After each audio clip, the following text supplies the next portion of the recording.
Cooling fan and radiator removal, 2000 Ford F150 5.4 liter.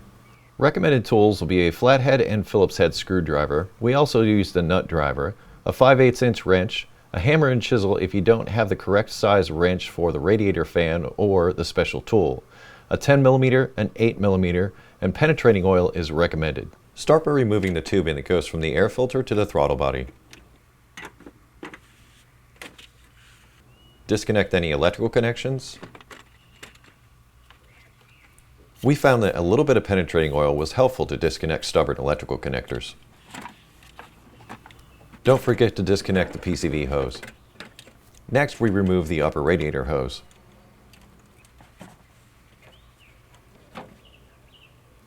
Here you can see we did not have a wrench large enough to get onto the nut that holds the cooling fan in place.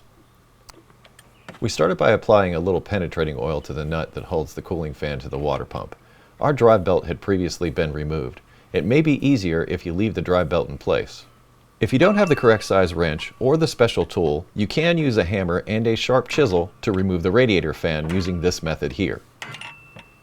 It may take a few tries.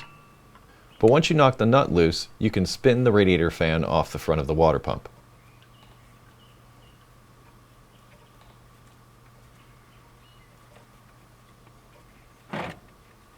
You can now remove the radiator fan. With the radiator fan removed, it's a lot easier to remove the radiator and fan shroud. Remove the jack handle by unclipping it.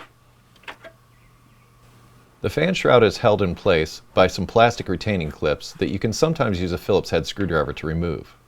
If the Phillips head screwdriver doesn't work, you can sometimes pry them out with a flathead screwdriver. Penetrating oil can also be helpful.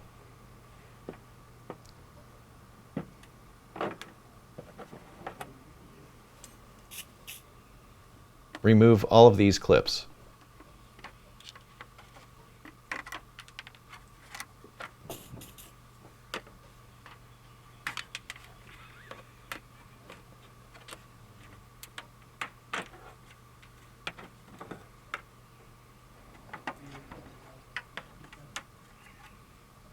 With the clips removed, you can remove the cover.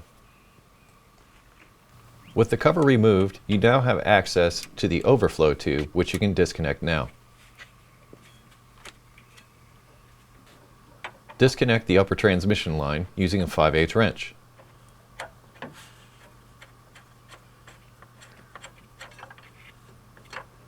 It may be easier to access the lower transmission line from underneath, or you might be able to access it from the top. It is also 5/8.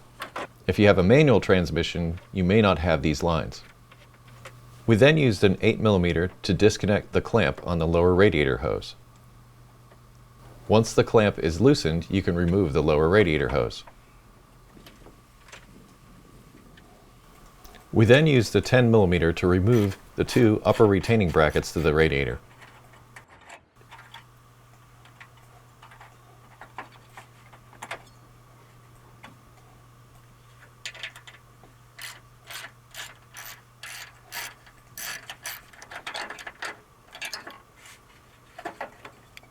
With the brackets removed, you can remove the radiator and shroud as an assembly.